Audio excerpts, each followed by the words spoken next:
IMF जिसके आगे जाके हम घुटने टेकते हैं कर्जा लेने के लिए, उस आईएमएफ ने बताया कि हिंदुस्तान दुनिया की चौथी बड़ी इकोनॉमी बन चुका है। इस टाइम तीसरी इकोनॉमी जो है वो जर्मन है।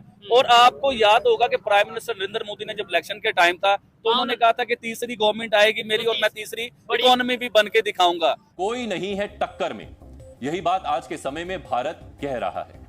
पीएम मोदी ने वर्ष 2027 तक भारत को दुनिया की तीसरी सबसे बड़ी अर्थव्यवस्था बनाने की गारंटी दी है कि हिंदुस्तान चौथी इकोनॉमी बन जाएगा, तीसरी बड़ी इकोनॉमी बन जाएगा, तो आप हंस पड़े थे आगे।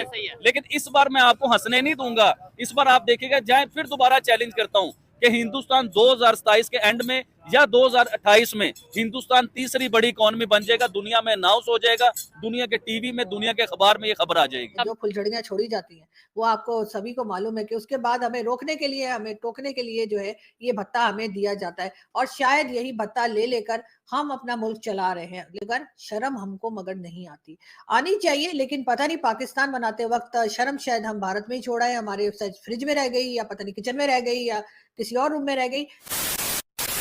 नमस्कार दोस्तों, जय हिंद। वीडियो शुरू करने से पहले अगर आपने हमारे चैनल को सब्सक्राइब नहीं किया है तो आप सबसे अनुरोध है, प्लीज़ हमारे चैनल को सब्सक्राइब करें और हमारे वीडियो को लाइक करें। आइए हम पूरी वीडियो देखते हैं। करेंगे कि आईएमएफ की रिपोर्ट आई है जिसके मुताबिक इंडिया 2025 में दुनिया की चौथी बड़ी इकोनॉमी बन चुका होगा। जापान को काट के दुनिया की चौथी बड़ी इकोनॉमी बन चुका होगा। इसके ऊपर बात करेंगे कि आबिद अली भाई इसके ऊपर अपनी क्या ओपिनियन रखते हैं। अस्सलाम वालेकुम। जी वालेकुम अस्सलाम। कैसे हैं आप? ठीक है अल्हम्दुलिल्लाह। लेकिन चोई साहब, मुझे आपकी खबर का मजा नहीं आया। अच्छा? कि दुनिया की चौथी बड़ी इकोनॉमी हिंदुस्तान बनने जा रहा है। हाँ। और आपने खबर को कोई मजेदार, जैसे मीडिया मसाले लगा लगा खबर बताता है, इस तरह आपको खबर सुनानी चाहिए। क्या कहना चाहेंगे? ये वही आईएमएफ है जिससे पाकिस्तान जो है हम लोग, अच्छा हाँ क्या, अच्छा मिलिट्री के लोग भी मर्द मौजूद है इधर, साथ आ जाए। अगर आप कोई बात करना चाहिए तो जरूर करिएगा। किसी एजेंसी के तो नहीं है कोई?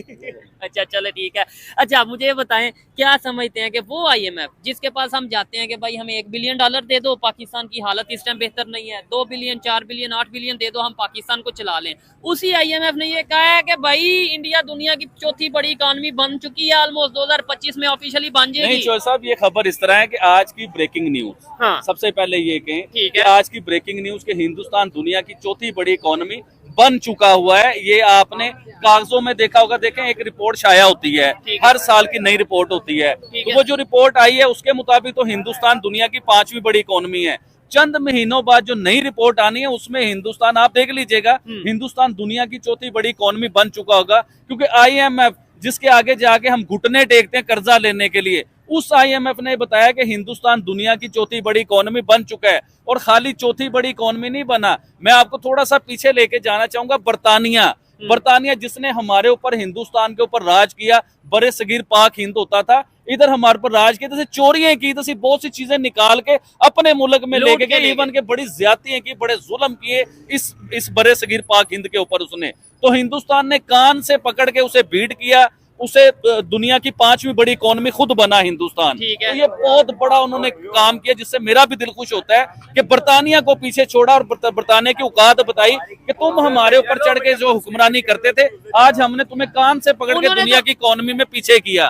उसके बाद आए आप जापान के ऊपर, जिसे बीट किया उसकी तो बात कर ही नहीं रहे हो, जापान के ऊपर आप आए। जापान की आपको याद होगा, इलेक्ट्रॉनिक चीजें आप ले लीजिए, जापान की कारें ले लीजिए, जापान की कोई भी इलेक्ट्रिक चीज आप ले लीजिए, वो बड़ी मशहूर और बड़ी क्वालिटी वाली, बड़ी आउटस्टैंडिंग चीज होती थी। इवन के मैं अपने घर में देख रहा हूँ जूसर और एक इस्त्री, कपड़े इस्त्री करने वाली जो इस्त्री होती है, ये बचपन से मैं देख रहा हूँ मेरे घर में जापानी यूज हो रही है, आज तक खराब नहीं हुई, छोटे मोटे काम निकल आते हैं। यानी कि जापान इतना सॉलिड और इतना मजबूत, गाड़ियां बनाने में दुनिया में पहले नंबर, इतनी मजबूत गाड़ी वो बनाता था। उसकी इवन के गाड़ी क्या बनाता था, हिंदुस्तान ने गाड़ियों में भी बीट किया जापान को, अपनी गाड़ी बहुत ज्यादा एक्सपोर्ट की। आपको पिछली खबर याद होगी ये वाली, पिछले साल की खबर है। जी हाँ, बहुत ज्यादा गाड़ियां एक्सपोर्ट की हिंदुस्तान से। आज सिर्फ गाड़ी एक्सपोर्ट, गाड़ियों में नहीं काटा उसने, हिंदुस्तान को इकोनॉमी में भी काट दिया है। जापान चौथे नंबर पे बैठा हुआ था, तो हिंदुस्तान ने उसे काट के जापान को खुद चौथे नंबर पे आ गया है। तो ये बहुत बड़ी चीज ये तो आबिद भाई की ओपिनियन है ना, आम पाकिस्तानी इसके ऊपर क्या सोच रखता है? ये हो गया ना एक तासुर जो है। हालांकि मैं रियलिटी जानता हूँ कि आबिद भाई जितना पाकिस्तान के लिए दर्द रखते हैं, तकलीफ रखते हैं कि यार पाकिस्तान को भी आगे जाना चाहिए, शायद ही कोई और इस तरीके से ओपनली आगे बोलता हो। लेकिन आम पाकिस्तानी क्या समझते हैं? इंडिया आए दिन खबर उधर से पॉजिटिव खबर आती है, बड़ी खबर आती है। कभी हम सुनते हैं दुनिया की 5वीं बड़ी इकॉनमी, कभी चौथी अभी खबरें आ रही हैं, कभी वो चांद पे पहुंच जाते हैं। ये क्या है, ऐसा खा रहे हैं, क्या ऐसा खा रहे हैं या फेक खबर है सब? देखें, सबसे बड़ी बात तो आप ये देखें कि इस वक्त जो हम लोग जो पैट्रियट पर्सन होते हैं ना, हाँ, अपनी लाइफ के अंदर जो है उनका एक एम होता है कि हमने अच्छा। यहाँ तक पहुँचना है। ठीक है। ना, उस पहुँचने के अंदर जो मुसलमान होता है ना, बीइंग मुस्लिम होता है, हाँ, वो एज ए ह्यूमन बीइंग हाँ, इन द वर्ल्ड, ठीक ठीक है। है ना, वो उसको जजमेंट करता है, ठीक है, उसको देखता है, परखता है उसको, जजमेंट को उसको, ठीक है, उसके बाद फिर वो फैसला डिसीजन करता है वो। ठीक है। उसके बाद फैसला डिसीजन करता है। अगर किसी को इनकी बात समझ आई, मुझे क्योंकि नहीं आई, तो आप कमेंट बॉक्स में बताइएगा। मुद्दे के ऊपर आए दोबारा। ठीक है। अच्छा, चौथी इकोनॉमी, 5वीं इकोनॉमी तो आपको बता दी। इस टाइम तीसरी इकोनॉमी जो है वो जर्मन है। और आपको याद होगा कि प्राइम मिनिस्टर नरेंद्र मोदी ने जब इलेक्शन के टाइम था तो उन्होंने कहा था कि तीसरी गवर्नमेंट आएगी मेरी और मैं तीसरी इकोनॉमी भी बन के दिखाऊंगा। तो जर्मन को बीट करते हुए हिंदुस्तान बहुत जल्द नजर आएगा। देखें, जब मैंने आपको बताया था ना कि हिंदुस्तान चौथी इकोनॉमी बन जाएगा, तीसरी बड़ी इकोनॉमी बन जाएगा, तो आप हंस पड़े थे आगे।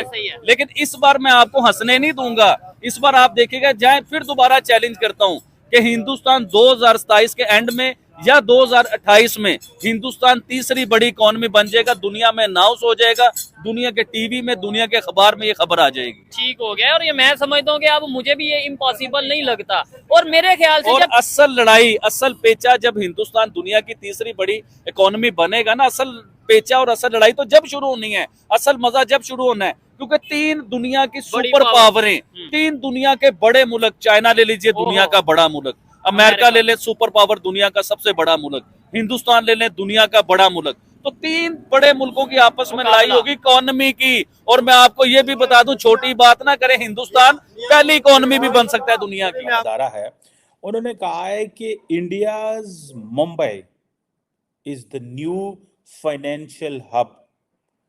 और उसकी भी बड़ी बात यह है कि अब बीजिंग का जो कंट्रोल था कि जी बीजिंग के पास सबसे ज्यादा बिलियनियर हैं, अब वो नहीं रहे।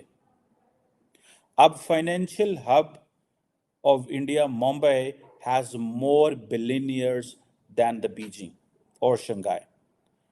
अब मुंबई के अंदर तकरीबन 92 बिलियनियर्स हैं और न्यूयॉर्क के अंदर 119 बिलियनियर्स हैं, जबकि लंदन के अंदर 97 बिलियनियर्स हैं।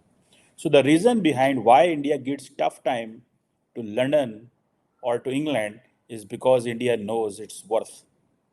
क्या अब अगर हम 5वीं बड़ी इकोनॉमी हैं, हमारे एक शहर के अंदर बिलियनियर ज़्यादा हैं या थोड़े से 4-5 का फ़र्क है विद द ग्रेट ब्रिटेन, तो that's what they are thinking. Mukesh Ambani जो कि रिलायंस इंडस्ट्रीज के हेड हैं और जो गौतम अदानी जो कि अदानी ग्रुप को चलाते हैं, उन्होंने and then above all India की जो 2023 के अंदर जो एवरेज जो ग्रोथ रेट थी दैट वाज 7.5%।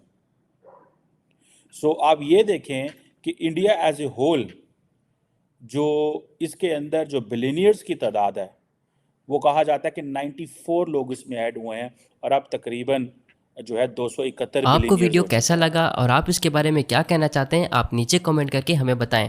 आज के लिए इतना ही। जय हिंद।